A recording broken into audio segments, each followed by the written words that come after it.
तो कक्षा 11वीं का ये वीडियो भौतिकी के लिए है।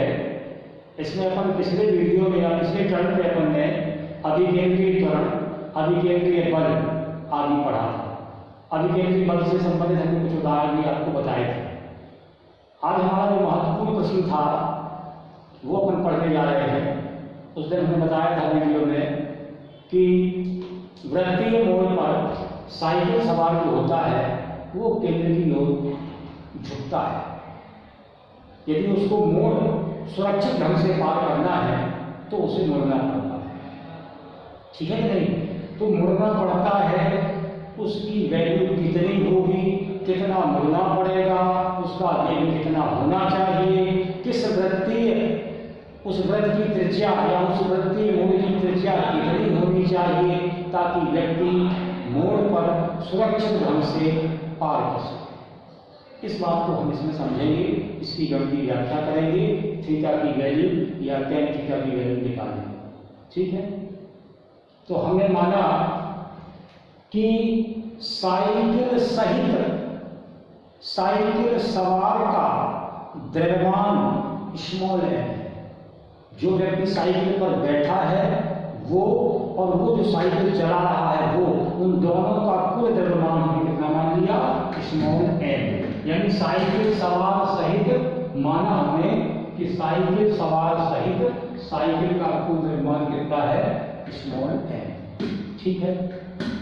वह r त्रिज्या के वृत्तीय मोड़ पर मुड़ने वाला है या वृत्तीय गति करने वाला है। यानी वृत्तीय मोड़ की त्रिज्या कितनी है? r। उसे v वेग से चलना है, यानी उस व्यक्ति का साइकिल सहित वेग जो है वो कितना है? साइकिल सवार का वो v है, ठीक है? गुरुत्वीय त्वरण हमारा g है ही है। इस तरीके से एक व्यक्ति ऊर्ध्वाधर से थीटा कोण बनाते हुए वृत्तीय मोड़ पर गति कर रहा है। उस गति के दौरान बिना गिरे सुरक्षित ढंग से उस वृत्तीय मोड़ को पार करने के लिए उसे क्या करना पड़ेगा, इसकी गणितीय गणना हम करेंगे। यानी पहले तो हमें tan थीटा का मान निकालेंगे, फिर उससे जो मिलेगा उस आधार पर हम ये बताएंगे कि कितने वेग से, कितनी त्रिज्या के, कितने मोड़ पे, कितने कोण पे उसे झुकना चाहिए, मुड़ना चाहिए, क्या करना है वो क्लियर होगा, ठीक है? तो ये हमारा व्यक्ति है, साइकिल चला रहा है, वृत्तीय मोड़ की त्रिज्या हमने बताया स्मॉल r है, व्यक्ति v वेग से गति कर रहा है, साइकिल सवार का द्रव्यमान स्मॉल m है। इस तरीके से व्यक्ति मोड़ पर ही है। इस मोड़ पर गति के दौरान उस पर मुख्य रूप से दो बल कार्य कर रहे थे। मुख्य रूप से कितने बल? दो बल। पहला, उस व्यक्ति का साइकिल सहित भार ऊर्ध्वाधर नीचे की ओर कितना? mg। और उसका अभिलंब प्रतिक्रिया बल कितना है? ये r, वो उसके स्वयं के ऊर्ध्वाधर ऊपर की ओर। अब इस अभिलंब प्रतिक्रिया बल r को हमने दो घटकों में बांट दिया है, ऊर्ध्वाधर घटक r cos थीटा और क्षैतिज घटक r sin थीटा। बोले ऐसा नहीं कर सकते क्या कि r sin थीटा को यहाँ लिख ले, मान लो धोखा ही हो जाए, शायद यहाँ r sin थीटा लिख जाए, यहाँ r cos थीटा लिख जाए। तो क्यों नहीं कर सकते या क्यों नहीं होगा, ये बात में समझ में आ जाएगा। लंबवत आधार में चूंकि लेना है, sin थीटा उसमें आएगा, तो sin थीटा होता है लंबवत कर्ण और cos थीटा होता है आधार कर्ण। तो ये ऊपर की तरफ जाएगा r cos थीटा और कर्ण की स्थिति में ये जाएगा यहाँ पे r sin थीटा। इस तरीके से ये जो अभिलंब प्रतिक्रिया बल r है इसको दो घटकों में विभाजित करते हैं, ठीक है? अब आती है बात इस अभिलंब प्रतिक्रिया बल r की। ये ऊर्ध्वाधर से उसी व्यक्ति के साथ साथ केंद्र से थीटा कोण बनाते हुए ही लिया गया है, यानी ये कोण हमारा थीटा है। ऊर्ध्वाधर से थीटा कोण बनाते हुए व्यक्ति झुककर चल रहा है, तभी वो सुरक्षित ढंग से पार कर पाएगा, ठीक? अब इस घटक r cos थीटा को कौन संतुलित करेगा? mg। ऊर्ध्वाधर घटक r cos थीटा कार्य संतुलित होगा mg से। यानी जब ये दोनों बराबर रहेंगे तो व्यक्ति सुरक्षित या अपने स्थान पर रहेगा, गिरेगा नहीं। तो कहने का मतलब क्या हुआ? r sin is equal to m g, sorry cos theta है, साइन नहीं, r cos theta is equal to r sine theta बराबर हमने लिख दिया है इस पर बटे आर। पिछले वीडियो में पढ़ा था हमने, वृत्तीय गति कोई व्यक्ति या वस्तु या कण या पिंड तभी कर सकता है जब उसे आवश्यक अभिकेंद्र बल प्रदान हो जाए, आवश्यक अभिकेंद्र बल मिल जाए। तो इस अभिकेंद्र बल को संतुलित कौन करेगा? आर साइन थीटा, यानी आर साइन थीटा और एम वी स्क्वायर बटे आर, जब ये दोनों बराबर हो जाएंगे तो ही वो वृत्तीय मूल पर पार कर पाएंगे। लिख देंगे हम ये बराबर ये, आर साइन थीटा बराबर एम वी स्क्वायर बटे आर। जब कोई पिंड या वस्तु वृत्तीय मूल पर गति करती है तो उसको अभिकेंद्र बल आवश्यक होता है, वो अभिकेंद्र बल एम वी स्क्वायर बटे आर है। उसका सामने का घटक क्या है? R sine theta. ये दोनों संतुलित हो जाए। पहला समीकरण ये हो गया, दूसरा ये हो गया। हमने अभी भी कहा था कि हमें tan थीटा का मान ज्ञात करना है, तो देख लेना समीकरण 2 में समीकरण 1 का भाग देंगे तो tan थीटा आ जाएगा। समीकरण 2 में समीकरण 1 का भाग देने पर, तो समीकरण 2 में समीकरण 1 का भाग देना है, भाग देते हैं, चित्र मिटा दें, ठीक है, न मिटाना, अभी आवश्यकता पड़ेगी चित्र की, इतना मिटाएंगे। तो समीकरण 2 में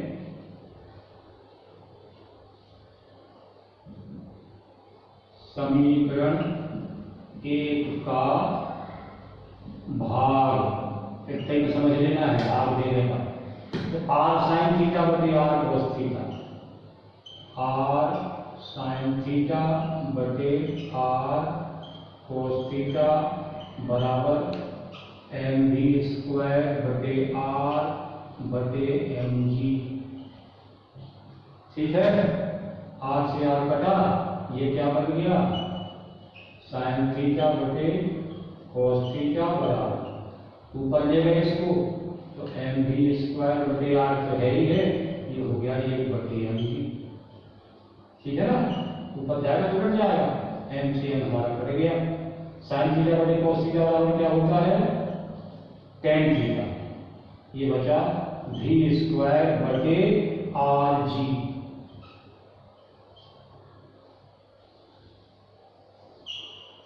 या थीटा बराबर tan इनवर्स वी स्क्वायर बटे आर जी। इस तरीके से हमें थीटा का मान मिला। यदि हम v का मान निकालें तो वी स्क्वायर बराबर आर जी tan थीटा हो जाएगा, वी स्क्वायर बराबर आर जी tan थीटा, तो v बराबर under root r g tan theta, तो वेग भी निकल आएगा इस तरीके से। ठीक है, अब हम इसमें चर्चा करते हैं कि वृत्तीय मोड़ पर साइकिल सवार को गति करने के लिए, सुरक्षित ढंग से पार करने के लिए क्या करना पड़ेगा। ये यहां से आया, tan थीटा का मान कितना हो यहां से पता चलेगा। tan थीटा की वैल्यू वी स्क्वायर बटे आर जी है। आर का मान कम होगा कि ज्यादा होगा? ये थीटा अधिक होना चाहिए, tan थीटा ज्यादा होगा तो गिर जाएगी, तो इसका मान कम रखना है, तो त्रिज्या का मान क्या करना पड़ेगा? बढ़ाना पड़ेगा। यानी तो हम ये बता रहे थे कि वृत्तीय मोड़ पर साइकिल सवार को सुरक्षित ढंग से पार करने के लिए tan थीटा या थीटा का मान कम होना चाहिए, यानी ऊर्ध्वाधर से जो उसका झुकाव है वो कम होना चाहिए।